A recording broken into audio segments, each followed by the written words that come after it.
AB পার্টির barrister Fuad বলেছেন, যেই দলের লোকজন বেশি সুবিধা পাচ্ছে তারা সরকারকে ব্যর্থ বলতেছে, আবার কেউ কেউ বলতেছে সরকার সফলভাবে ব্যর্থ হয়েছে।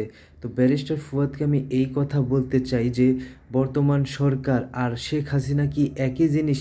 যে আগের যে মামলা রয়েছে যেগুলো মিথ্যা মামলা, সেই মামলায় তাদেরকে সাজা দেবে, এমনটাই কি আপনি চাচ্ছেন? আমার কথা, যদি ডক্টর ইউনূসের পরিবর্তে অন্য কেউ আসে, তারা তারা কি ওই পুরাতন সরকারের মতো কাজ করবে, নাকি আইন প্রশাসনকে সঠিক মতো কাজ করতে দিবে? আচ্ছা, আপনারা কি মনে করেন যে ডক্টর ইউনূস আর শেখ হাসিনা আইন বিভাগকে একইভাবে কাজে লাগাচ্ছে?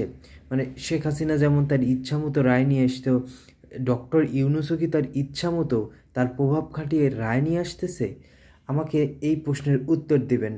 কারণ আপনি বলেছেন যে যেই দল সবচেয়ে বেশি সুবিধা পাচ্ছে, যাকে যে রাতে ঘুমাতে পারতেছে ডিবি ধরে নিয়ে যাবে কিনা এই কোনো ভয় নেই। আরে ভাই, এই ভয় থাকবে কেন? ডক্টর ইউনূস কি স্বৈরাচার? ডক্টর ইউনূস কি ফ্যাসিবাদ? ডক্টর ইউনূস কি মাফিয়া সরকার যে তার ভয়ে মানুষজন রাতে ঘুমাতে পারবে না? আর নির্বাচন চাওয়া কি অপরাধ? আমার কথা, নির্বাচন চাইতে পারে, আপনি উপযুক্ত কারণ দেখান। আপনি বলছেন না ডিসেম্বর থেকে জুন, তো সরকারের কাছে রাজনৈতিক দলগুলো কি চাইছে ডিসেম্বরের মধ্যে? ও কি বলছে যে সরকার কি বলেনি যে ডিসেম্বরে দিবে? তো ডিসেম্বরে চাইতেই পারে। এখন জুনে কেন আপনি যাবেন, এপ্রিলে কেন আপনি গেছেন, তার কারণ দেখাতে হবে। আরেকটা কথা, বন্দর বিষয়ে আপনি বলছেন, অনেক বড় বড় গল্প দিচ্ছেন যে এখানে সব সিন্ডিকেট আছে, তাদের জন্য তারা হচ্ছে এই বন্দরটা বিদেশিদের কাছে দিতে যাচ্ছে না। আমার কথা, এই সরকার বিদেশিদের কাছে দিবে কাদের সাথে আলোচনা করছে? আপনাদের সাথে আলোচনা করছে? তার থেকে বড় কথা, সে টেন্ডার ড্রপ করছে শুধু একটা একটা একটা কোম্পানিকে। কেন আমি ভালো বলবো? টেন্ডার ড্রপ করে যারা বেটার দিবে তারা, ফ্রেমওয়ার্ক না করে, কাগজ ওয়ার্ক না করে আপনি একটা কোম্পানিকে কেন দিবেন?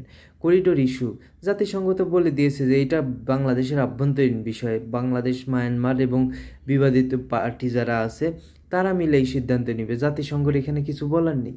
তাহলে জাতিসংঘের কথা কেন উল্লেখ করা হয়েছে? এটা কি জনগণের সাথে গাদ্দারি করা না? তো কেন তার করিডোর দিতে যাইতে হবে, কেন তার বন্দর দিতে যাইতে হবে? এই সময়গুলো কি সংস্কারের কাজে লাগাইতে পারত না? প্রথম দফা বসার পরে কতগুলো বিষয় একমত হয়েছে, সেগুলো কি জনগণকে জানানো উচিত না? সেগুলোর কয়টা বাস্তবায়ন হয়েছে সেটা কি জনগণকে জানানো উচিত না? এটা তো 3 মাস আগের কথা। এই 3 মাসে, 3.5 মাসে সরকার কয়টা সংস্কার সম্পূর্ণ করেছে? এইখানে তো রাজনৈতিক দলগুলো অনেকগুলো বিষয় একমত হয়েছে, সেই সব বিষয়গুলো কেন জনগণের সামনে নিয়ে আসা হচ্ছে না?